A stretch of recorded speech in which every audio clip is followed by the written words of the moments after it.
Well, gracious greetings, saints, and family and guests. Welcome to another edition of Living Water for Thirsty Thursday.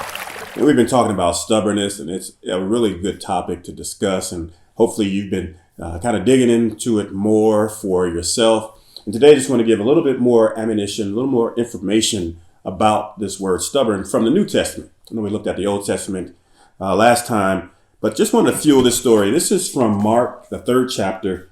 Listen to verses 1 through 6. It says, "And he entered again into the synagogue, and there was a man there which had a withered hand.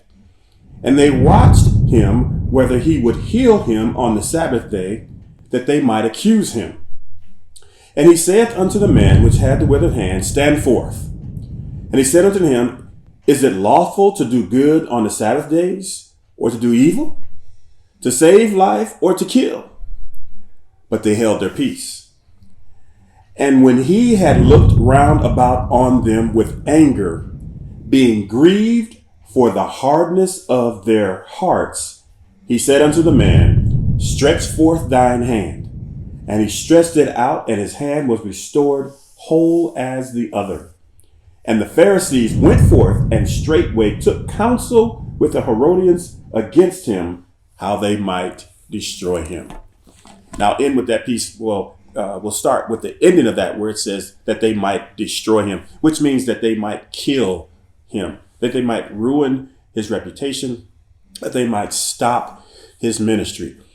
Well, what was the ministry going on at that point? What was Jesus actually doing? Jesus was healing a man that maybe had a hand that was crippled and the fingers were closed up and he couldn't stretch them out anymore, couldn't use them. Something like carpal tunnel or something, whatever the case may be, but he could not have the full mobility or functionality of his hand.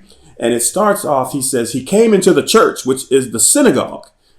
And there was this person that had a withered hand. Well, the Pharisees and the Sadducees were there, and they were looking at Jesus to see how he would handle this because it was on the Sabbath day, when you're not supposed to exert any energy. All these rules that the Pharisees and the Sadducees had come up with. And they watched him, meaning the Pharisees watched Jesus, whether he was going to heal on the seventh day. And they watched just in case he did, so that they could accuse him saying, you did that which is unlawful on the Sabbath day, and then hope to somehow condemn him in that fashion. And he said unto the man which had the withered hand, he just went on and said, Stand up. He didn't even address them. And then Jesus said to them, and he said unto them, now speaking to the Pharisees, he asked the question, is it lawful to do good on the Sabbath? Because this would be a good thing with somebody that's sick and he's going to bring about healing. Or to do evil. Is it better to do evil? Is it better to do so? Maybe he's even suggesting the way they're looking at him and the way they're plotting and scheming on the Sabbath day, that's evil. So is it all right for you to act like you're acting and plotting against me? Is it all right for you to be evil and for me not to do good? He says, is it okay to save a life or to kill a life? Because you're looking already to know you want to kill me.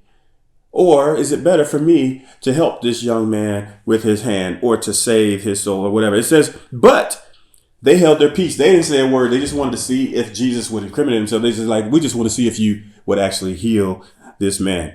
But this is the part that gets me. Verse 5 is where we're driving. It was his home. But when he had looked round about, and when he is Jesus, when he looked round about, and he says, and he looked on them with anger. And that's what gets me. Perhaps God looks upon us with anger when we are stubborn. He looks at us with anger when we are stiff-necked.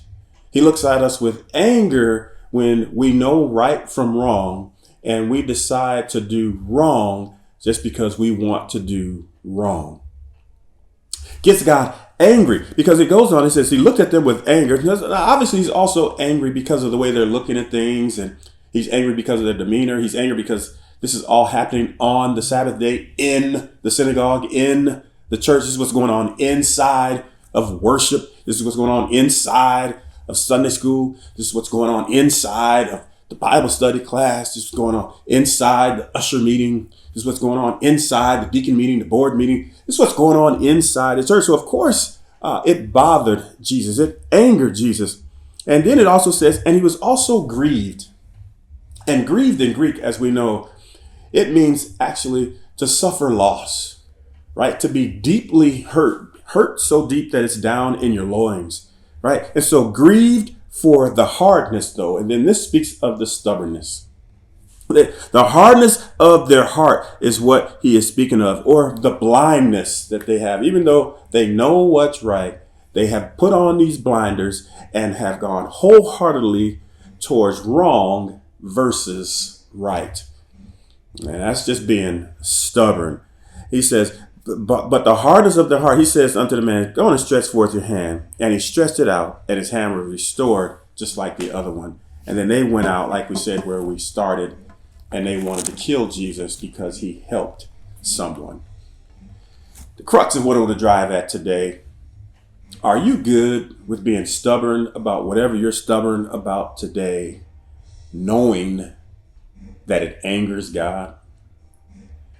Yeah, some of us are even church people, and we're in churches, and some of our stubbornness is even being pointed towards other believers, and it's people in our Sunday school class, it's people in the worship service, it's people that sing with us in the choir, it's people that serve with us on the usher board, it's people that are with us parking in the parking lot.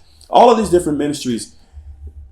Does it concern us that God is in a place where he's actually angry to see what's going on in the church from our stubbornness? Because we asked, remember, first week we talked about, is stubborn hardness of heart, stiff-necked, is that even sinful? Right? Where we don't want to follow God's will.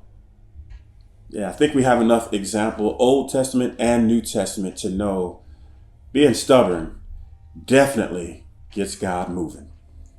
We'll talk about it more. Looking forward to it. Continue to make God proud in all you say, think, and